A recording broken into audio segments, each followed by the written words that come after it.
delightful for me today to be able to address this audience and apologize for not being able to be there in person. But I wanted to share a few key messages.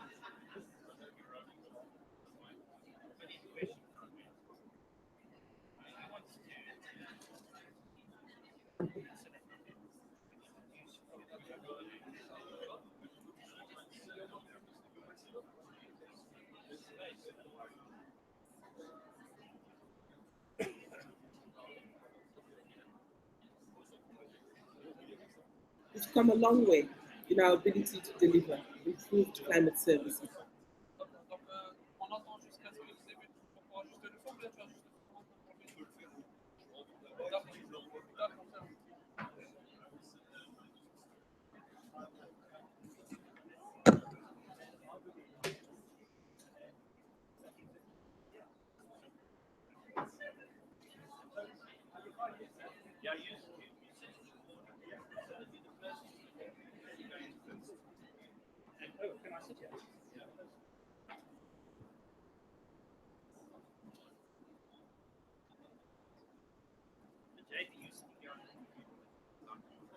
In Africa.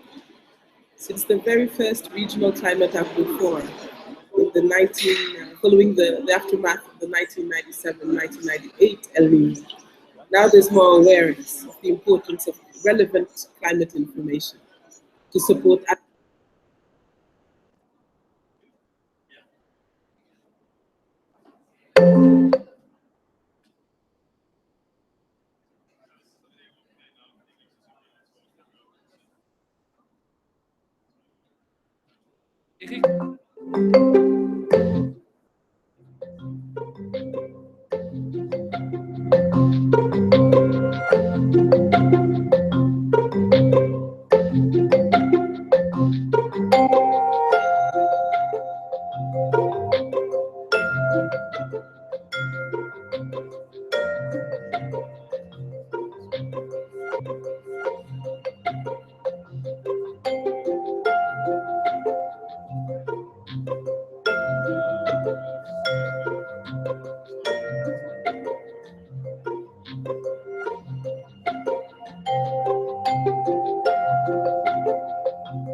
Good afternoon, everybody. this is what I characterize as a late in the afternoon COP audience. But if you'd like to come a little bit closer and make this a slightly more intimate occasion, then please feel free. I think we have a few people that will trickle in, but entirely up to you. Do come up to the front if you'd like. My name is Stef Raubenheimer. I am a director for an organization called SouthSouthNorth, and we work mostly in Africa and also in other parts of the world, Latin America.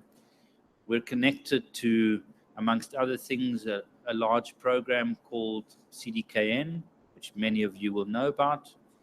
Within that program, there is a sub-program which we are helping to support through a unit dealing with knowledge management mainly, and that is the Future Climate for Africa program.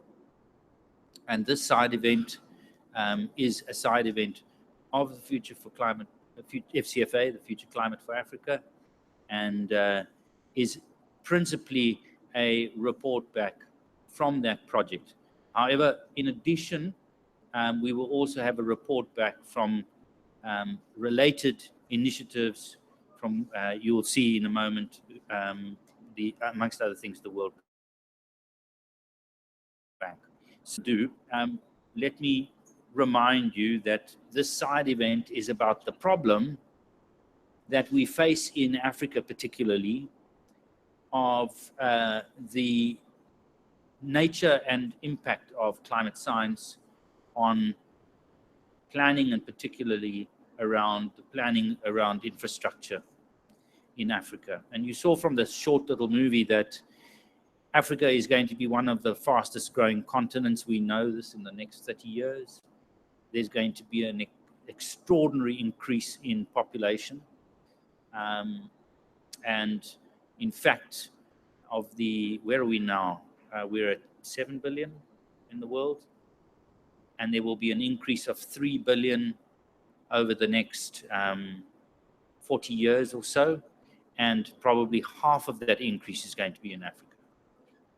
So on the one hand, we're going to have a large increase of people on the continent. And secondly, we're going to have a large increase in economic activity on the continent. And this is already happening. And thirdly, we're going to have a large increase of infrastructure spending. And you saw it's projected to be in excess of $70 billion per annum. So there are a lot of things that are going to happen in Africa which are relevant to the issue of the change of climate on the continent.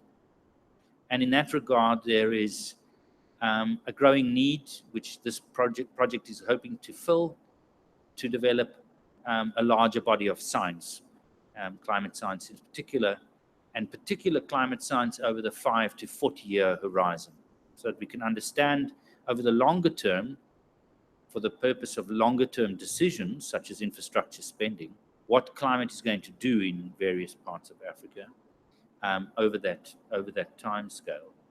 And therefore, we have a sort of value chain between the development of climate science on the one hand, very technical process, and the use by decision makers, investors, policy makers, and others of that climate science at the other end of the value chain. And we want to explore in today's side event how that can be done in a way that is optimal and effective and impactful. What are the special things that work, and of course also some of the things that don't work. And I'm very happy to report that I have a range of speakers who I think will give us a glimpse, a slice of that entire value chain from the point of the production of science and knowledge right through to the point where an end user actually makes an investment or policy decision on the basis influenced by that knowledge that was introduced into that value chain right at the beginning. We have 6 speakers. One of them is a little bit late. I know I've just spoken to him. First of all, we have Dr. Arame, who's the regional coordinator for Africa of the Global Framework for Climate Services. She's not with us, but you will see a 5-minute video which we recorded yesterday or the day before to take her input. And that will be a type of keynote introduction to the rest of the team. The rest of the team are all here. On my left, and going as I go down the stripe of people sitting next to me, first of all, Dr. Richard Jones, who is a science fellow at the UK Met Office. He's a visiting professor for the School of Geography and the Environment, University of Oxford. And Richard will talk to the issue of the production of the science itself and give you a sense of where the state of the science in Africa.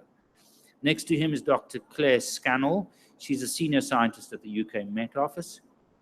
After her is Fiona Percy, who's the regional ALP program coordinator for CARE International. So now you can see we're already starting to talk about the communities that are looking to the science for decisions.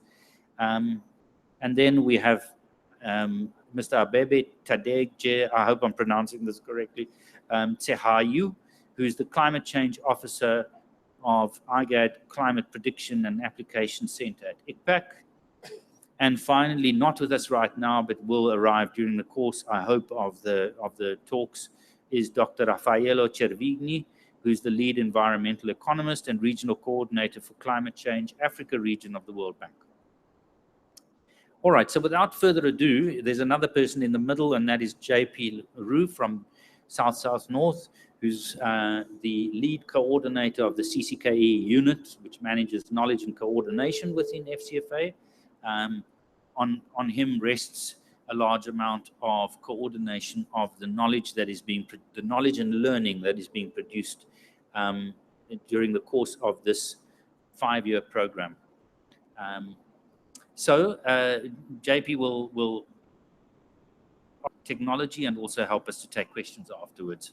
Each speaker will speak for about 6 minutes, and then we'll open this to the floor in the usual format for side events. Okay, so we'll first just listen to Arame. Hello, my name is...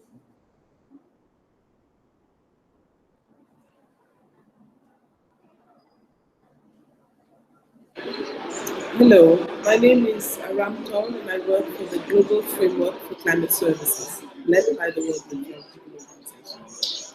It's delightful for me today to be able to address this audience and apologize for not being able to be there in person. But I wanted to share a few key messages. We've come a long way in our ability to deliver improved climate services in Africa. Since the very first regional climate update forum in following the aftermath of the 1997-1998 El Nino, now there's more awareness of the importance of relevant climate information to support adaptation planning in Africa.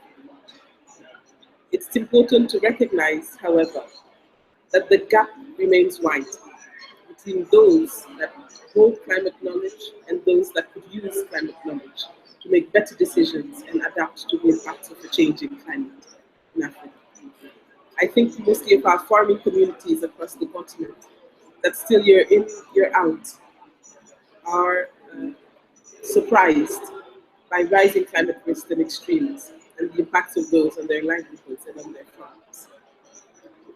Climate research has a critical role to play in this space. Climate research needs to inform climate services delivery and the operational work that Met Services and regional climate centers are already doing to support governments and communities at the local level. It's unfortunate, however, that operational bridge is non-existent in many countries in Africa still, whereby university labs and research centers on one end and national Met Services and regional climate services sit on another, with often very weak links, making sure that those two partners work together to link best available climate knowledge and research outputs with operational delivery to support communities, to support policymakers at the national level. As such, I call on this community to perhaps strengthen those efforts, ensure that through FCFA and other relevant research consortia on the continent, we're able to strengthen that bridge. Let us make sure that no research endeavor or project goes on without aligning or associating national med services and operational research delivery centers across the continent. The Global Framework for Climate Services is trying to set up an edifice at the continental level that can ensure a vehicle for coordination between those sometimes very different communities of practice. So as this work and this conversation goes forward, my ardent hope is that you can use and build on the work already being done by the GFCS to bring together national med services with national climate research institutions, and let that serve as the strong bedrock of our improved climate information, service generation, packaging, tailoring to meet the urgent needs of policymakers, farmers, pastoralists, fisherfolks, as they struggle to adapt to a changing climate. My final word will perhaps be to highlight the importance of an initiative budding in Africa, the Climate Research for Development Initiative, being coordinated in Addis by the African Climate Policy Center. I do hope that all of our collective efforts contribute to spearheading and launching this important platform for building capacity of African researchers so that African climate research can take place in the continent for Africans and by Africans, building on strong international collaboration to deliver improved climate research outputs in support of climate services delivery. I thank you for your attention and wish you best of luck with the following deliberations. Many thanks.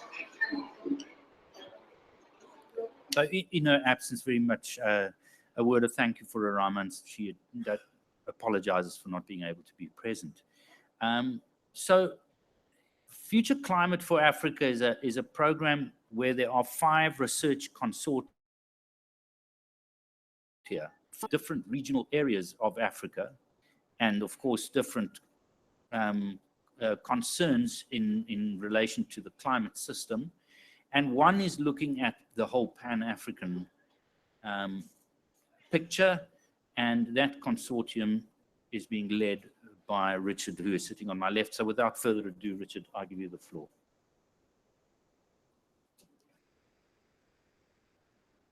So thank you very much, Steph. I would like to take the credit for leading the Impala project, which the Met Office leads, but it is not. I'm actually not the leader. I'm just one of the senior scientists who is working in that project. Ever modest, but yeah. I am also involved in one of the regional projects, and I'll say something about that a little bit later. So thank you, Steph, for that introduction. Thank you, Arame, in her absence. I will convey thanks to her later personally for her introductory talk. And I think it sets the scene very nicely. I mean, this afternoon, what we're really talking about is the network of actors, the communities, policymakers, resilience practitioners, and climate scientists such as myself. And this network of actors and their knowledge and the interactions that are required to improve climate resilience in this context with a focus on Africa. So the key elements of this are high quality climate information. This is information that we can trust and so use with confidence, and the scientists that are generating this. So that's what I'll be talking about. And these are vital to underpin the decisions for making climate resilience at all levels, right from the community level all the way up to national and international policy. Hoping that technology will work.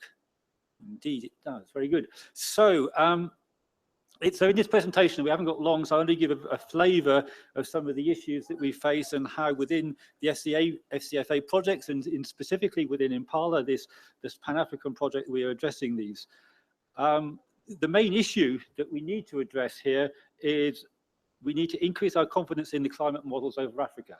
So I show an example here where the model projections of future rainfall appear to be inconsistent with past trends. And we need to understand why. If you, a policymaker is going to have a hard job trying to understand how to use information of that nature.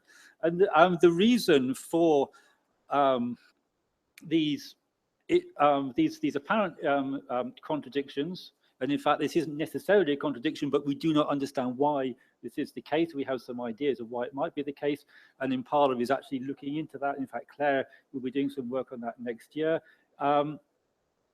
Is because the climate system within Africa, as the climate system generally, is very complex. So we understand, for example, that rainfall in East and West Africa is influenced by sea surface temperatures in the Pacific, in the Atlantic, and in the Indian Ocean. So we need our models to be able to represent these influences. Also, we need to understand how those influences are communicated into Africa, and we need to be able to understand how that our models are representing those processes faithfully. In a similar context over Southern Africa, heavy rainfall, and heavy rainfall in particular, is a result of a whole series of very complex interacting processes, and all of those we need to be able to understand and represent faithfully in the models. The other picture you see on there is a representation of dust. This is a satellite image. Dust is another important weather and climate process in Africa, and I'll say a little bit more about that later.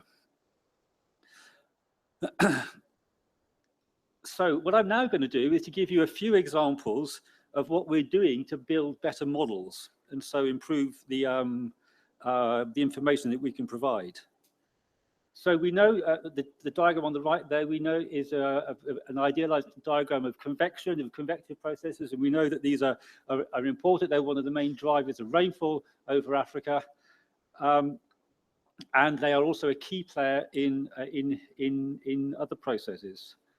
The simulation I'm showing you on the right is a very, very high resolution simulation of a cold air parcel, which is a part of one of the downdrafts of convective systems, and the way that it operates. So this is a model that is running at just a resolution of a few hundred meters. The scale on the bottom there shows you the domain of that model, and this is a process that is important both for rainfall generation, and also because the winds associated with it cause are a major factor in lifting dust in arid regions. These are the sorts of processes that we really need to be able to represent within the climate models. So to be able to, if we can represent those processes well, then what we're able to do is to represent other features of a convection. Now, what you're seeing here in the black line is the rainfall that you get across the daily cycle under normal climatic conditions. And what you're seeing in the blue line there that came up was the way that rainfall is represented in the coarse resolution models, which we are running as a rule in our climate studies. If you resolve those convective processes in within the climate models, then you get a representation of rainfall which looks much more like the observations in the black, which is the red curve there, where you get, instead of you get, as observed, a relative minimum in the middle of the day and a broad maximum that's happening in the late afternoon, in the early evening. Now, representing these sorts of processes is important because the interaction of that rainfall with the surface, the way that it wets the surface, the evaporation that happens as a result of that, and the rainfall infiltrating the soil will be completely different if you get the correct representation compared to the blue curve there, and therefore the ability of the climate models to represent processes relevant for agriculture, for crops and such like, will be represented much better if you can resolve the convection. The problem with resolving the convection is that is something that has to happen at very high resolution, as I showed you with the previous slide. So what we have done in order to help with this problem is we have built a climate model for Africa that is running at a resolution of 40 kilometers, which is the shown on the left there, compared to the highest standard resolution that people are currently running climate models, which is shown on the right there. Often climate models have actually coarser resolution than that, but this is sort of the highest standard resolution. And what you can see in this animation, and this is looking at a representation of clouds, that as with the rainfall that you saw earlier, the rainfall is starting up in the late afternoon and peaking around the late afternoon and early evening. You can see the time running along at the top there. And also you can see that the amounts of rainfall, the amounts of cloud which are linked to the rainfall are actually are quite different and have much more detail in that high resolution simulation. So these, so the representation of those processes is also important for other features. The clouds and the way that they interact with the shortwave radiation, the long-wave radiation, is an important part of the energy balance of the system, and so that affects the simulations of temperature, and it also affects the way that clouds interact and play a role in regional and global climate change. So by introducing these new processes, understanding them and introducing them into these new models, what we're doing here is to advance the modeling, and so it is paving the way for a step change in the ability to project climate change over Africa. And of course, this new science is also relevant to other regions, especially in the tropics. The other thing is that this is modelling work that we're doing within the Met Office, but we're also communicating these results through our links through the World Climate Research Programme, IPCC. So the idea is that we will entrain other people in this work. And also, as I said, one of the other and we're also feeding the results of these projects into the regional projects. So, for example, I'm involved in another Future Climate for Africa project, Fractal, which is looking at Southern Africa. And there, one of the issues that we have identified is water resources and sanitation in peri-urban settlements in Lusaka is a particular problem which needs addressing, and the ability to represent the rainfall faithfully, as we can do now in these high resolution models, will be very useful when looking at the climate issues that they have in Lusaka. I think the final thing that I really need to mention is that though all of this work is happening under Future Climate for Africa in this project called Impala and the Link projects, the work that we're doing at the Met Office builds on an enormous amount of science and technology that we have already developed at the Met Office, and in particular work under the Hadley Centre Climate Programme, which is funded by a couple of our government departments, BAYS and DEFRA. And without that underpinning support, we wouldn't be able to do projects of this nature. Okay, thank you very much. Thank you, Richard. Now we can move away for Africa for a moment to another project, which is the WISER project, which many of you will know about, another large one, which is, I'm not working on it, so unfortunately I don't know enough about it to introduce it well. Scannell, but it's, I understand, connected to early warning systems and the shorter climate cycles when compared to Future Climate for Africa, is looking at the longer 5 to 40-year climate horizons. But Claire is the best person to speak to this particular work, so over to you. Thank you.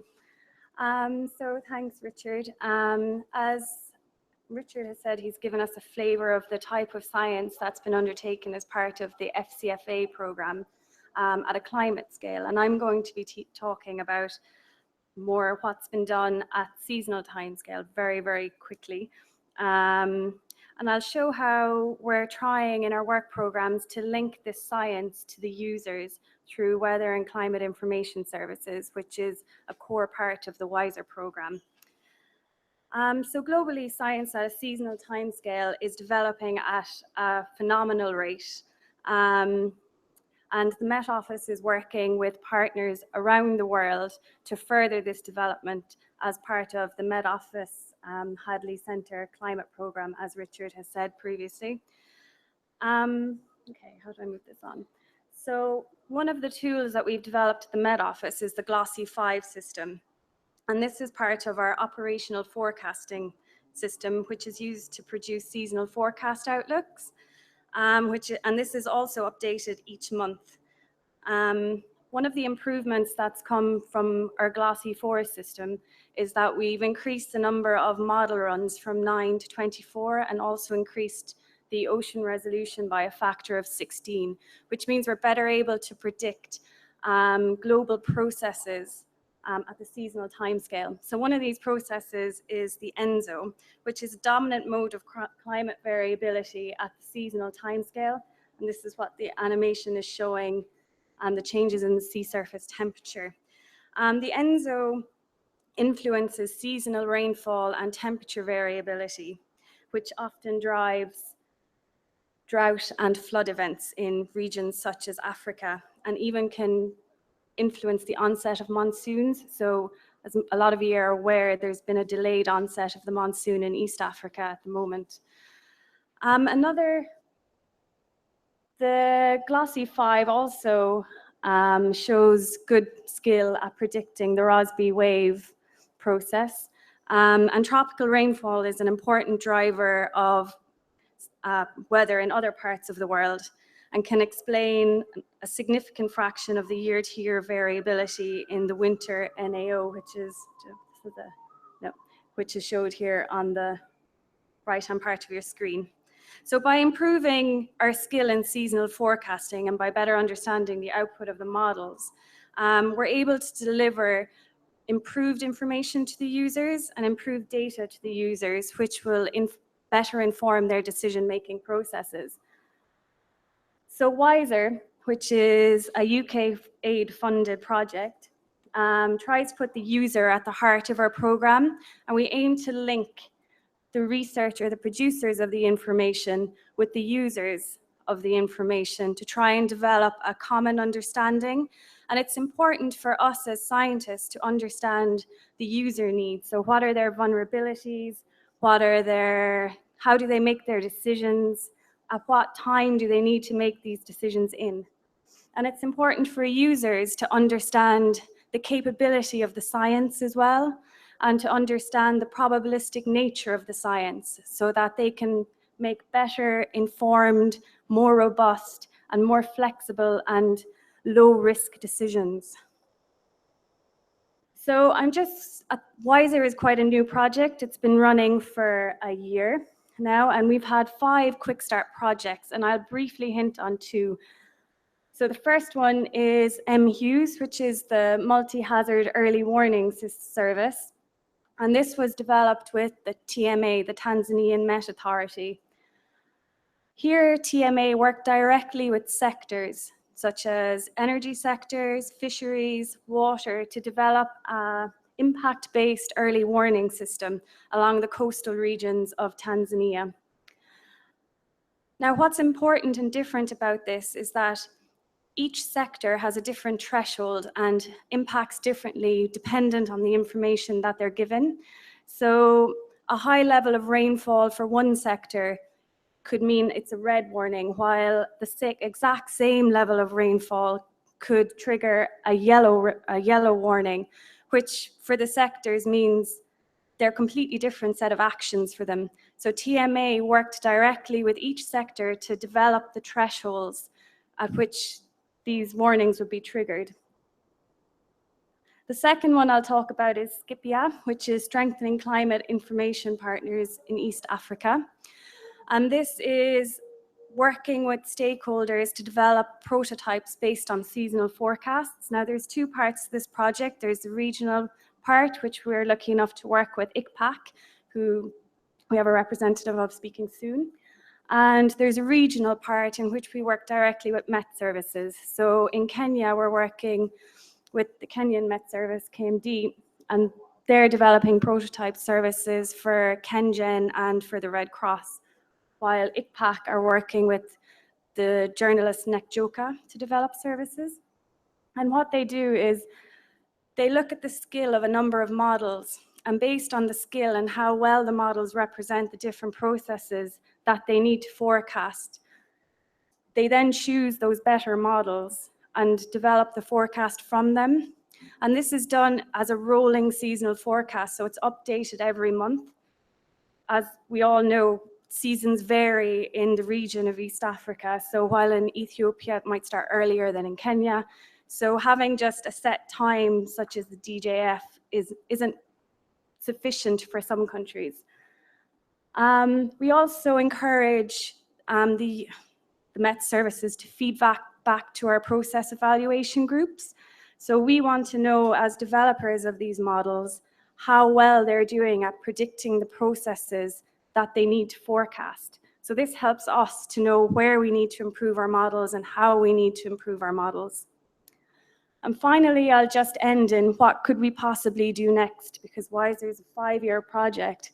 And some of the things we're thinking of looking at is maybe focus on Lake Victoria, link better with projects such as FCFA and SHEAR, because there's so much great work going on in the region. We can build and learn from each other. But I'd be really interested to know what you in the room think we should look at next in WISER, because you're the experts. Okay, thank you.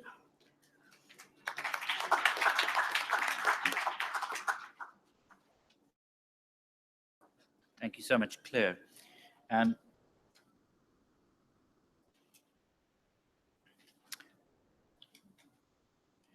Our next speaker is Fiona Percy, and now we move to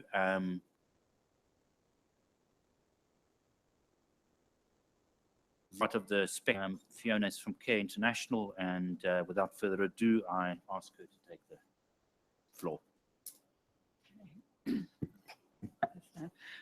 Thanks, Steph. Yeah, I'm going to talk about user-based climate information services from the perspective not of a scientist, but from the adaptation practitioner perspective. The adaptation learning program is developing and promoting adaptation approaches and tools, especially looking at community-based approaches and working very much with farmers, with pastoralists, with local governments around their processes for developing adaptation plans and adaptation action plans, and understanding and analyzing vulnerabilities and capacities to feed into that. And at around 2012, we realized that climate information was out there somewhere, and be over and above the long-term projections that are a little bit hazy in terms of what they can tell you. There was a lot of detailed information that could become useful for supporting adaptation decisions. So what I'll present is coming very much from that perspective. And as Richard already mentioned, there are a lot of actors involved in adaptation, in resilience, climate change resilience, resilient development, early warning, risk reduction. Communities are impacted by climate change, really need support in all of these areas, and there's a lot of people working on that, both responding to the kind of known and the observed trends that people are experiencing already, the impacts people are already experiencing, but also looking into the future, how to anticipate better what might be the realities in future and the uncertainty involved in that. So we were asking the question, well, how can climate science, climate information, climate services actually, the stakeholders involved, how can they engage and add value to the adaptation decision-making processes that many programs and national to subnational governments and communities are trying to get involved with.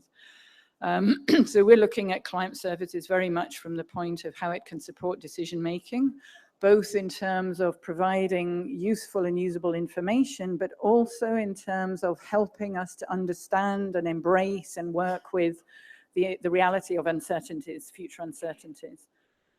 This diagram is a sort of actor network mapping exercise that we did for Kenya, and we started from the perspective of the National Met Services, where we expect information to be coming from, but you can see the sort of complexity and diversity of actors that are involved. How do we build a service which engages with all of those actors at all the different levels of a service, and which also works with the National Met Services and the climate science institutions, but again doesn't overburden them with too many demands and pressures. So we came up with a user-based, you could say, knowledge value chain, which describes this very much is a sum of the learning that we've had over the last 5 years around doing some practical work, which I'll talk about in a minute. What you can see here is a sort of core function of climate services, and the other speakers touched on this already, but we wanted to break down that piece from the producer, say from the National Met Service, which is already in some ways a messenger around climate information. How does the service look moving on from there? Who needs to be involved in that, and what are the kind of steps that need to be developed as part of a climate service to make climate information actually useful and usable for the end user? So farmer, an agricultural extension worker, health services, how can they actually make use? And what we realized is that these people can also be involved right at the production stage in terms of data analysis, the sort of forecast development. Farmers and community members, there is quite a lot of traditional knowledge around local forecasting. How can that come into the picture?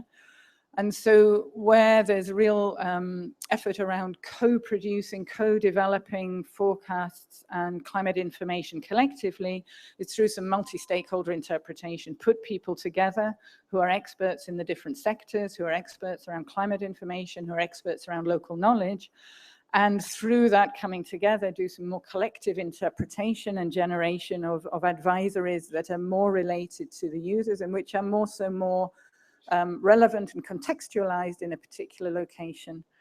Then how can that information be communicated and finally reach to the user and in a form and a language and a presentation which is something can be used.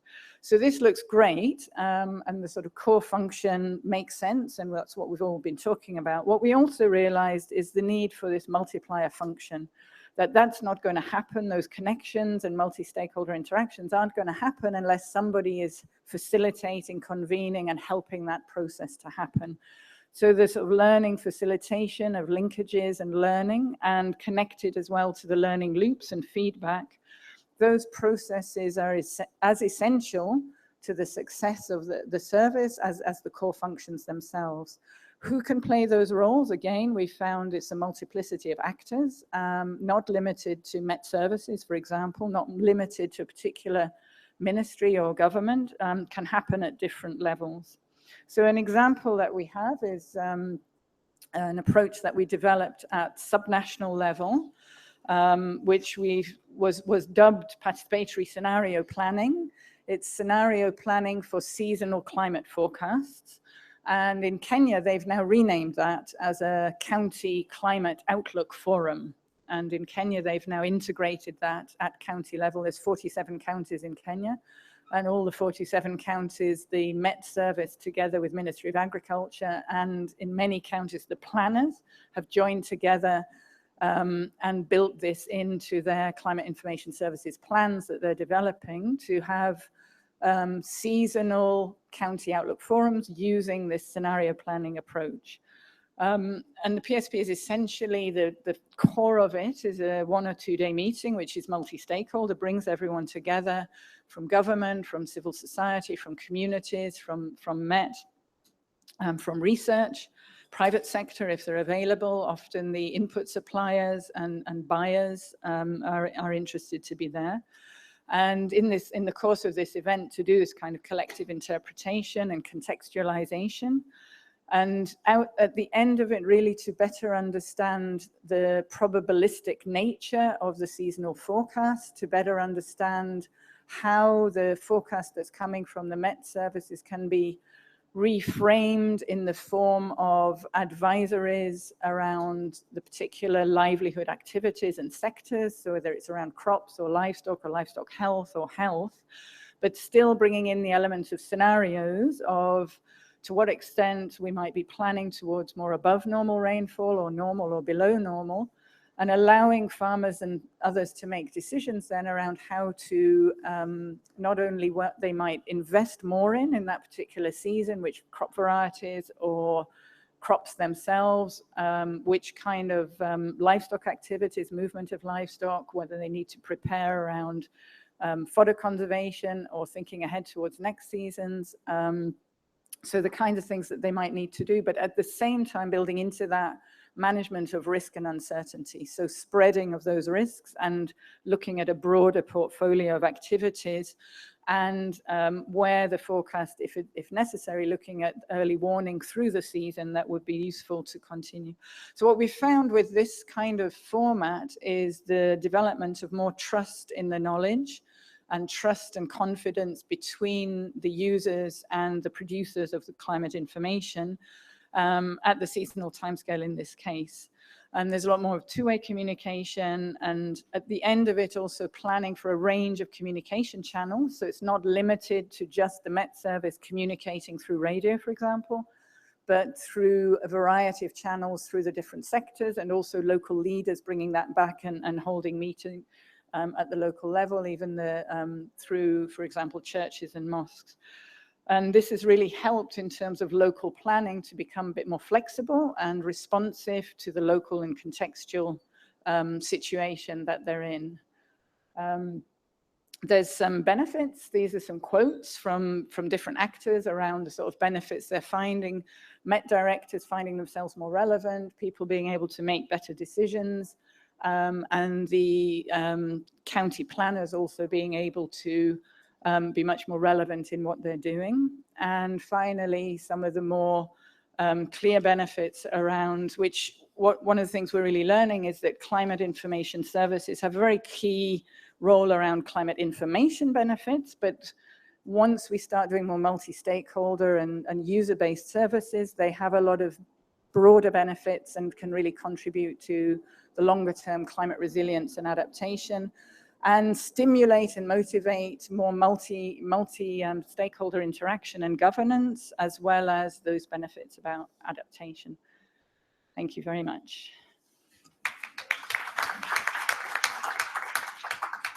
Fiona, thank you so much. I mean, this is really, what does it take to actually bring climate science to users in a way that is useful and that is effective? And Fiona's touched on things like and also the chain of knowledge transformation that takes place, the complexity of user interactions, and I thank you very much, Fiona, for that snapshot. Still looking at the user side, I wonder if I could call you up, please, Abebe, and give us the ICPAC perspective on the issue of products and services being used by users, and now specifically about the gaps and challenges that face them, and how we can deal with those gaps and challenges. And Abebe, I understand, is also going to give us a particular case study example relating to the El Nino event of 2015-16. Thank you, Mr. Chair. Good afternoon, everyone. My name is Abebe from IGAD Climate Prediction and Application Center, which is based in Nairobi. And I'm standing here on behalf of my colleagues, Mr. Zakaria Teru, and also Dr. Joseph Mutami, who were not able to make it for this side event. So my presentation would briefly describe what ICPAC is doing, and a specific story of about the 2015-2016 El Nino event, its impact and what we learned from that, the challenges we are having, and also the way forward.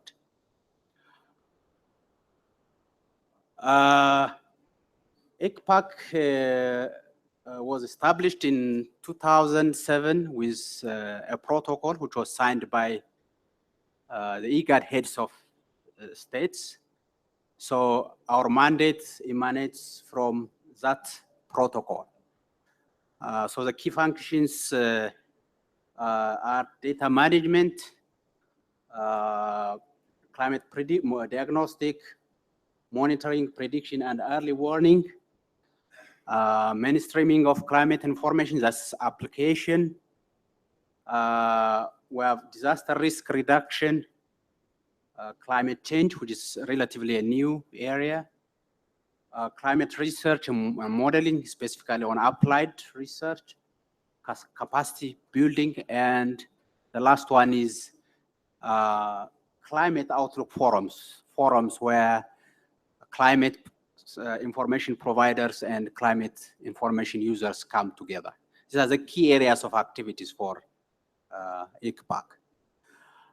In terms of products, ICPAC does not make its own observation. We rely on data generated by the national Met services of the member states. We monitor the climate regularly on 10-day, monthly, and seasonal annual basis. We produce baseline climatologic maps.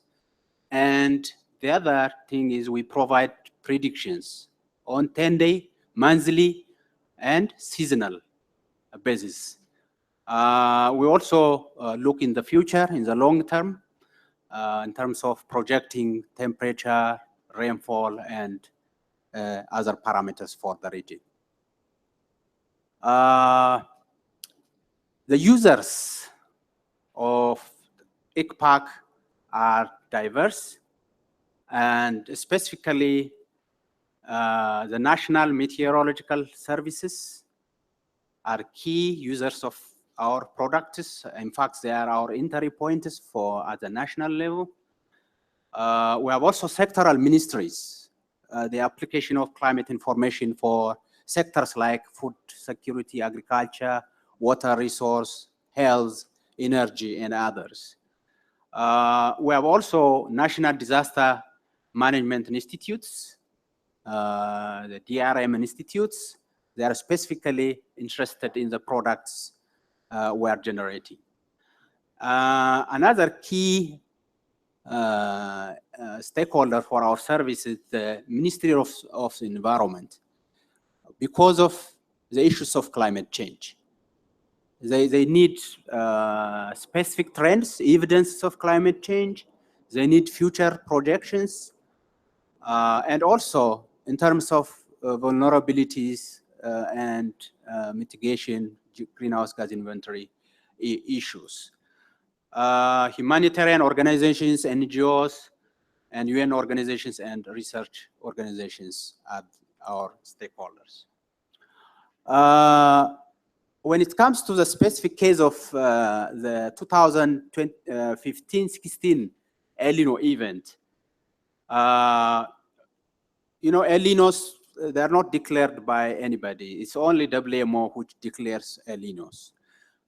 So WMO declared 2015-26 El Nino in March, April 2015, and the first impact, the first climate outlook forum was provided by ICPAC in May 2015 in Djibouti, in one of the climate outlook forums. The other climate outlook forums, which was given later, was in August 2015 in Dar es Salaam. And those outlook forums, after they were given, they turned out to be correct, and a high-level meeting was held in October to update the situation and to identify mitigation measures that needs to be taken by the member countries. And this is the forecast which was given for the May 2015. As you see, the yellow area shows the areas expected to have dry rain, and especially the northern countries like Ethiopia, Sudan, Eritrea, Djibouti, and northern Somalia were predicted to have a dry situation. And that is what happened. They were impacted heavily by drought in that region. But for the southern countries, they were expected to have flood, and that's what happened. So we called the key ministries, the key decision makers together, and they took action. And unlike the previous drought years, like in 1980s, even the 2010-2011 drought, which caused famine, in terms of human loss, it was very, very minimal. There are many things which went well in terms of early warning, awareness creation, coordination, and taking steps at national level. There are also several lessons learned, which you can see from the screen. And in terms of challenges, I want to emphasize that user needs are very diverse. They are growing from time to time. Meeting the demand and developing user-tailored products and decision-making support tools require diversified skills. Data availability and access is a challenge. Packaging information and knowledge. Capacity development, improved knowledge, which this initiative of WISER, FCFA, and SCIPIA will try to fill. And also communication awareness and outreach activities. So in terms of conclusion, early warning that triggers early action saves loss of human life and economic damage. Investment in risk management in the region is still low compared to investment in response. There must be constant and common messaging that is localized, non-alarmist, factual, and adapted to local context. Use all patterns, platform, and means to disseminate information, and also coordinate early action with no regret approach. And government leadership is very important. So that interaction would be important. Regional climate forums should take leadership in coordinating regional cross-border and follow through with the member states. That coordination is important. Partnership and collaboration is critical to improve climate variability and climate change challenges. The partnership with research organizations like the Met Office, programs like WISER, SCIPIA, and FCFC will be very important, and we hope that these initiatives will fill the gaps. Thank you very much. Thank you, Abebe. You're right at the beginning is that there's going to be an extraordinary spend on infrastructure in Africa over the next 30 years. And to our last speaker, we'll look at this infrastructure issue from the perspective of improved climate information. And that is Raffaello Cervigni from the World Bank. The floor is yours. Okay, good afternoon, and thanks for having me here. Sorry for getting there late, and so I think the slides are being loaded. So let me just give you a quick sense before we get the slideshow. So this is shifting a little bit gears compared at least to the last couple of presentations. The topic here is really looking at a lot more to, let's say, the longer term perspective, and what does it mean to include climate change into the planning and design of a long-lived investment. So there we go.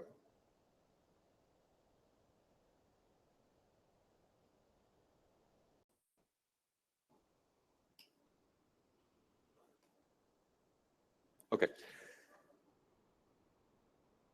Where do I point it? There, to you? Okay.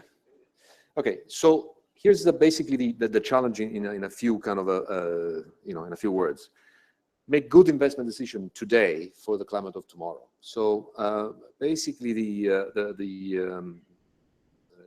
say that the problem we're trying to tackle is the fact that particularly in Africa we have lots of investment that will have to be designed in the next few years and financed in the next few years, and chances are that this is going to be vulnerable potentially to the climate of the future. We're talking about infrastructure is going to last for a long time.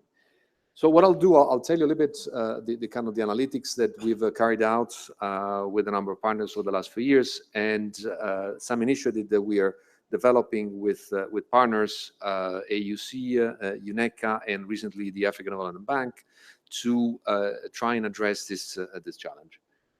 So let me just give you a summary of why this issue is important for Africa. Some of you might know the Program for Infrastructure Development in Africa. So it's a major kind of multi-year program blessed by the African Union.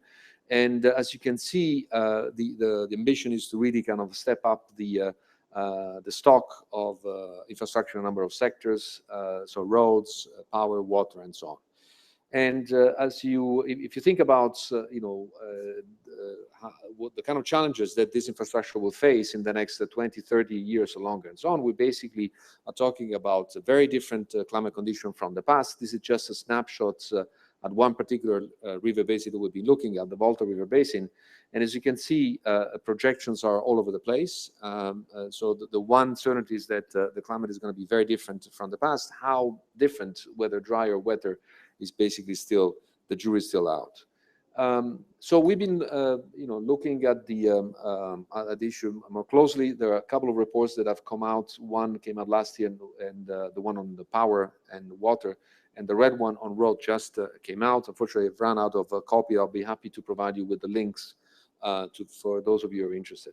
So what we did here is to basically, there is no time to go into the details, but the one key message is that we can't really afford to ignore climate. So, for instance, in the case of the power sector, particularly in parts of Africa that are heavily reliant on hydropower, basically in dry climate scenarios that are quite often suggested as a likely future, some of the countries that rely on hydropower are likely to face a much stiffer power bill for over the simulation period that we'll be looking at. So as you can see, Malawi and Mozambique might face something like up to 2 or 3 times more expenses on power as a result of less hydropower being available. Roads is a similar story. So essentially, there is a concrete chances that the cost of road maintenance will be increasing by a factor of 2 or 3 or more as a result of more frequent, higher temperature, but also more frequent, precipitation and also, let's say, more intense precipitation and more frequent flood events. So this is not something that can be taken lightly.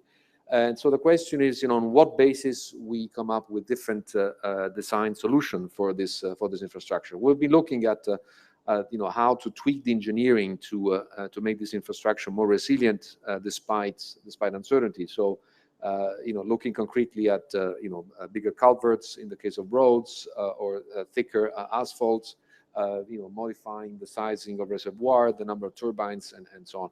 So the bottom line is that there is a lot that can be done on the engineering side to manage this risk. But it is equally kind of risky to ignore climate as well as to commit to a single climate scenario. So this is just illustrates for the case of hydropower, where the potential loss of revenues, as a result of not doing anything and just sticking to the historical climate design, is as big, and in fact, it is even bigger in the case of committing to a single, particularly particular climate scenario, resulting in additional losses of revenues and kind of non-viability of the projects, over certain climate scenarios. So again, we can't afford not to do anything, but we can't really kind of ignore the uncertainty underlying. So there are practical solutions in the books that I don't have the time to discuss, but the main point is that I think this points to a big agenda for Africa in terms of stepping up the capacity of addressing the challenge and coming up with stronger institutional solution for doing so. So we presented last year at COP this idea of a facility for climate resilient investment planning.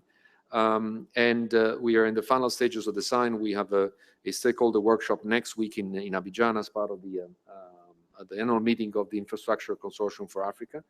The objective of this initiative is to strengthen the capacity of African institutions at the both regional, sub-regional, and national level to plan and design climate resilient investment in selected sectors.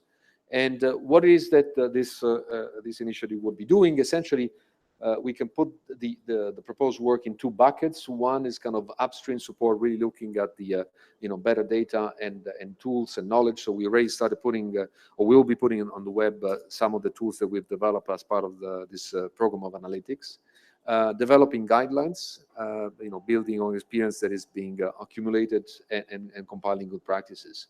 But I think an equally important element is really kind of supporting this process from the bottom up. So looking at particular projects that are proven to be or are expected or are likely to be vulnerable to climate shocks. And so, to which extent we can help in, stepping up essentially the preparation process by providing expert advice on how to write terms of reference, on how to assess the preparation reports and so on, and topping up to the extent that we can with the resources that will be mobilized, and kind of putting more money into coming up with a stronger set of preparatory studies. So of course, there is a lot of initiatives that are being discussed. The FCFA is one. So the reason why we feel that it's important to come up with such a mechanism is that it is important to kind of close the loop, let's say, between these three groups of stakeholders: the climate science community, and we heard quite a bit today from different presenters. The financiers, they'll have to put money into investment, and they would like to be reassured that this is going to deliver in the longer term. And of course, project developers that face the challenge of coming up with solid, with robust design options. So hopefully this initiative will help bring these communities together. The scope of work, it looks at a number of sectors that are likely to be climate vulnerable. And the kind of engagement would be different stages, going all the way from the top down, so the policy level with let's say guidelines and so on, all the way down to the project level with concrete support to the individual project preparation process. So there is a leadership group with the institution that I just mentioned. We're finalizing the design. So World Bank, African Development Bank, UNECA, and AUC. We've mobilized seed funds from the Nordic Development Fund, and we are in consultation with other financiers for additional support. And the idea would be to be working with individual experts as well as with outside partners that can contribute to this process, and also have some sort of a peer review mechanism that would ensure, let's say, acceptance and credibility of this process. One thing that we did, in the last few months, with the help of our colleagues here in the SSN team, is to carry out a, let's say, survey across a group of 130 or 40 respondents of, let's say, potential beneficiary of this kind of support, of how they feel that what kind of need do they have in terms of knowledge and tools for really integrating climate into the project cycle. And without going into the details, I think the key element is that there is quite a strong expression of needs and demand. There is so the awareness is there, and by and large, these needs are not being met by the existing mechanisms. And I think this speaks to both, let's say, so these are needs both in terms of the how do we actually do it, but also how do we pay for the additional cost of adding this kind of consideration into the regular project preparation. So this is something that we hope to at least start answering with this initiative. So in terms of the timeline, we are in the final stages of design. We look forward to this discussion next week in Abidjan with a number of partners, and we're making progress toward a short-term fundraising effort of about $10 million, and with a longer-term target of 20 million later on. So let me stop here and look forward to the discussion if time allows. Thank you, Raffaello. Join us at the top, would you? All right, so I think that in summary, we see some very marked improvements in the last short period of 2-3 years, both in terms of the climate science, the resolution in these models becoming far more fine grain, the information that we're starting to receive much better, the many gaps in Africa being covered and filled, and we got some snapshots of that extraordinary development of the climate science from Richard and Claire, and thank you to both of you for that. And then on the user side, we've got much better than the, I suppose, the crude picture where a climate scientist dumps a very complicated model result on a minister's desk and says you've got trouble coming, and the minister does nothing about it. To a situation where the way users interact with science and the way science also is transformed into usable knowledge has become something of a science in itself. And the work of people like Abebe and Fiona are testament to that. And then finally, the project that Raffaello outlined shows how resources are now following to create platforms of information and begin to synthesize the way in which climate science is gathered and collected and passed on, and in this very important AfriRes project. So you've had a snapshot also of FCFA, of WISER, of ICPAC, and of CARE's work. Thank you very much to all those speakers for their tremendous presentations, all in 6 minutes flat each. So your questions, and we have some 15 to 20 minutes or so. What we'll do is I will ask the speakers, you direct the question to a speaker. I'll ask the speakers if they don't mind to make notes, and we'll take up, say, 3 or 4 questions and then hand over to answers. Yes, and we've got 2 microphones roving. So there's one on that side and one on this side. Thank you very much. Hi, my name is Gabriela, and I'm researcher at the Free University in Amsterdam. And I have to say that I'm very glad to be here, to be listening to this talk. And I'm very glad that Claire, she brought this aspect of climate variability to the table. And, but well, my question goes directly to Mr. Abebe. Well, we know that El Nino and La Nina events, they can be predicted to a certain time scale in advance. And we know since many months ago that we would have an extreme El Nino year, and with that we could predict what would be the impacts of this El Nino year. And I'm very glad to hear that you actually could use this information to save some lives and improve the livelihood in your country. But my question is, because we know already that we live in and experience a La Nina year, I would like to hear what have your office done in terms of this scenario. Thank you. Another question, please. Yes. Hi, my name is Bipen, and I'm from Fiji. So I see a lot of good work being done in this region. Back home, seasonal predictions, we issue seasonal predictions on 3 months time scale. But there's a growing demand for short time scales, for example 1 month outlook and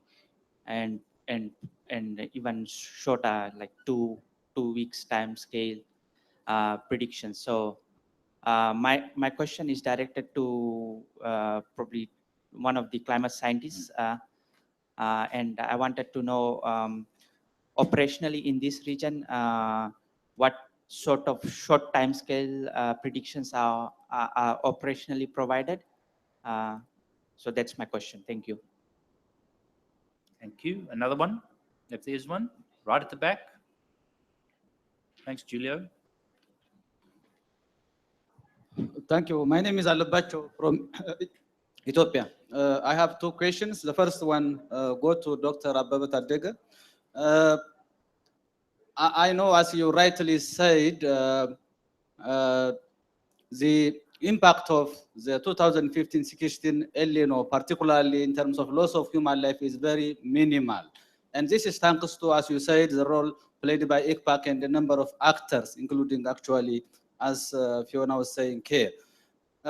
My question now is, I know that there are a number of capacity gaps, both institutional, technical, and also station instruments, and what ICPAC role is playing in terms of supporting Met services in modernizing their station instruments and also capacitating technically, particularly in revisiting some of their forecasting models. Country members have capacity to downscale and disseminate information in a timely and user-friendly format. My second question goes to Fiona from CARE International. I know the excellent job of your program, the ALP program, in promoting the PSCP approach in blending scientific forecasts with forecasts by local communities.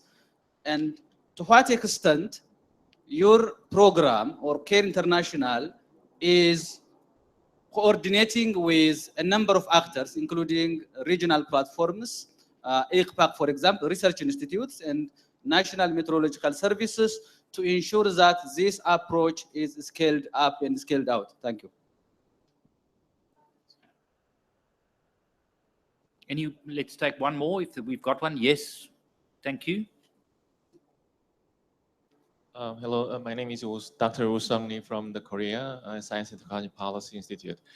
I'd like to ask a question that in this program that you seems like the contents of this program is mostly like a data gathering and the platform and the climate service to all the stakeholder. But do you think this seems you have some plan for like a co-researches, joint research between the African Research Institute and all the advanced countries research? Because I know that the African countries has a university.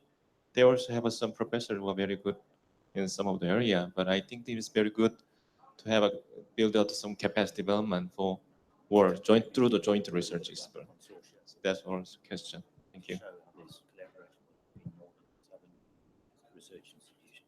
Okay, thank you very much. All right, let me suggest that we start with Abebe, who has a couple of questions which he'll speak to, and then move on to you, Claire, if we can, and then finally to the climate scientists on my end. Abebe. Thank you. Thank you, Gabriel, for that interesting question, specifically for La Nina. Can we have my presentation?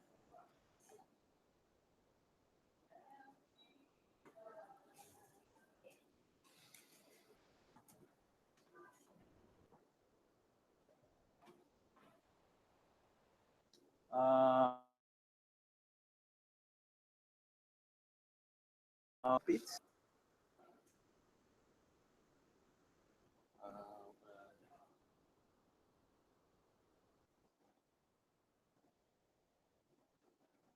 Yeah, if you see this one, am I getting it right? Is it working? Oh.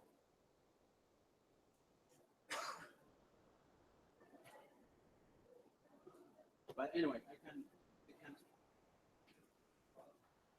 This is the forecast given. The current. Yeah.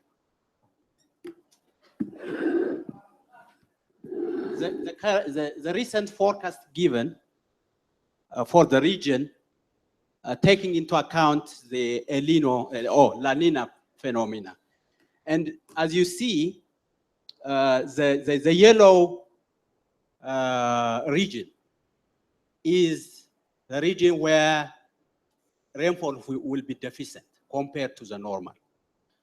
And we are now in November, and we have assessed we have monitored the rainfall situation for October, and October was extremely dry for this region.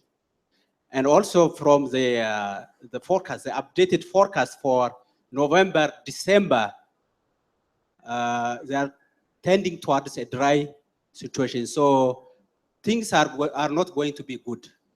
The short rains are almost failing for this part of Africa. And the short rains, October, November, December, is a very important season for this. So we have to follow. In fact, IGAD is prepared to release a statement on the situation in a very near future, in a week time.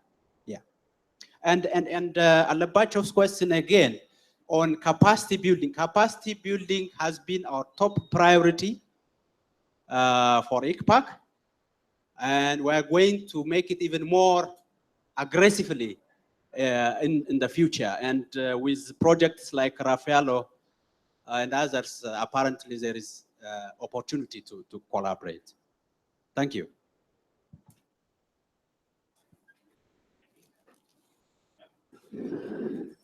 Yeah, thanks, Alabachu, for good question. I've been asking others the same. How we are scaling up and out this participatory scenario planning approach. And how we're coordinating with others. So as I mentioned, in Kenya, we've been working with the National Met and also the Ministry of Agriculture. And as a combination of those two institutes at county level, where there's now devolution in the current constitution in Kenya, there's been a lot of would say commitment to replicating. And so at the moment, the PSB is being rolled out every season since 2014, I think every season by all the 47 counties. The challenge we have there is ensuring the quality and integrity of the approach and that there's learning coming out of that. So we're also supporting more intra-season reviews where the people who are convening this approach can actually talk to each other and find out better what they do differently and the same, and what came out of it, and how they're improving some of the approach itself, the participation at it, and the communication from there. But we've also been linking up with ICPAC and various other countries. So this is already, there was a slide actually, the last.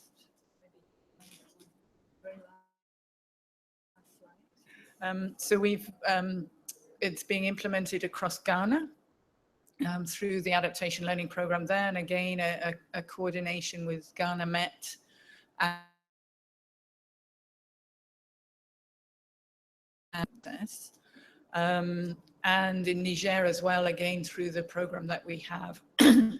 In the other countries you can see there, which are in the Ethiopia and Tanzania, is where we've had outreach again with through other care projects, in fact, who are also working with their national Met services and implementing PSP after training by ourselves and others in a programmatic sense, but in the case of Ethiopia, over quite a large part of Ethiopia.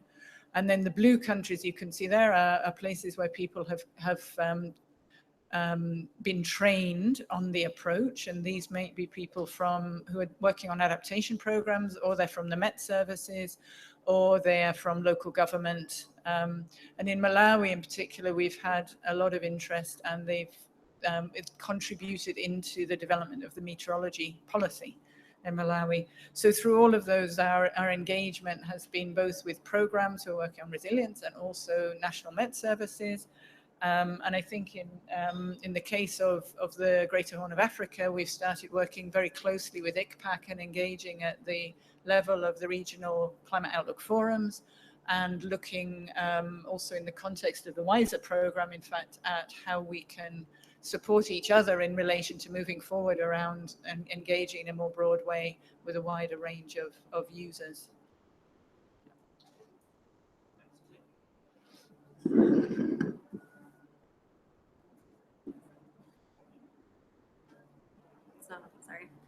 So in terms of the availability of seasonal forecast, GLOSSy is a global model, and it's updated every month, and it's the outputs of which are used at COFs all over the world at the moment.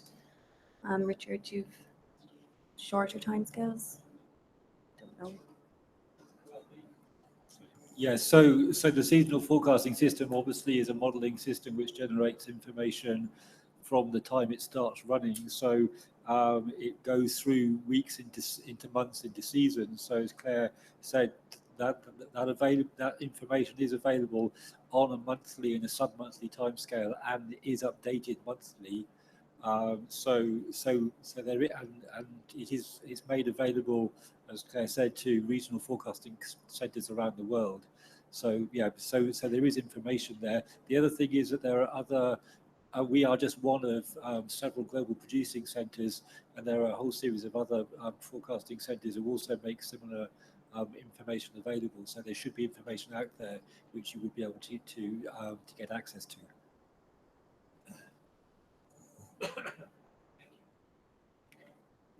Thank you, Richard. Any further questions? Yeah. Yeah. Okay. So on the question about the interaction of these programs with researchers within Africa, I'm sorry, I didn't have enough time to really go into all the detail of the components of these projects, but the Fractal project, which is the one I touched on very briefly at the end, is actually led from the University of Cape Town. That project is working in 9 cities around Southern Africa, and each of those cities we have research partners from those particular countries who act as a host for what are called embedded researchers, who are people locally who understand the issues of the cities and are working with local researchers and working with the project team itself.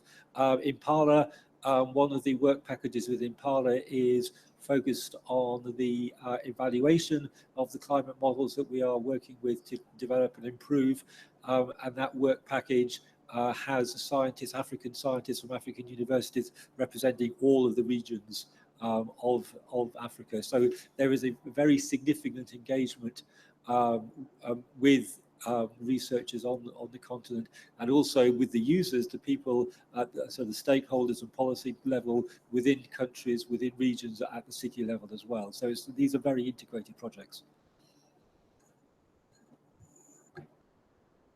Thank you, Richard. Sorry to forget that very important question. Any further questions? We have about 3 minutes or so before, I'm not sure if there's another event, but there may well be. No, that looks good. Well, then it leaves me to be grateful to all of the speakers. Thank you very much. I hope that you found this informative. Those of you in the audience, thank you very much for your questions.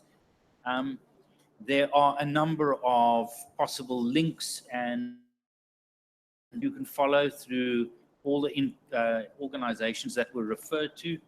I'm not sure if this is being handed out, but this is a very recent, Mari, it says yes,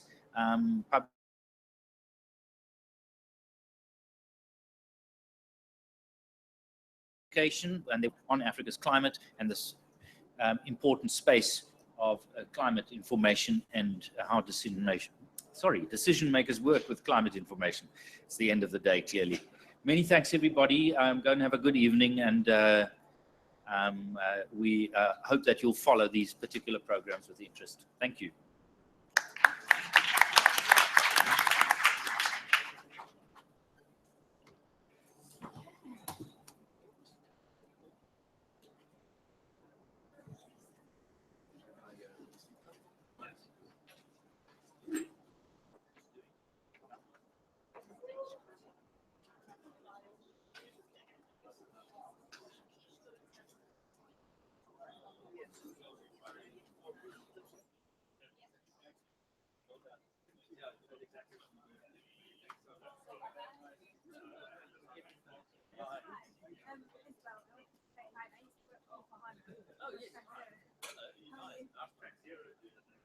I don't know.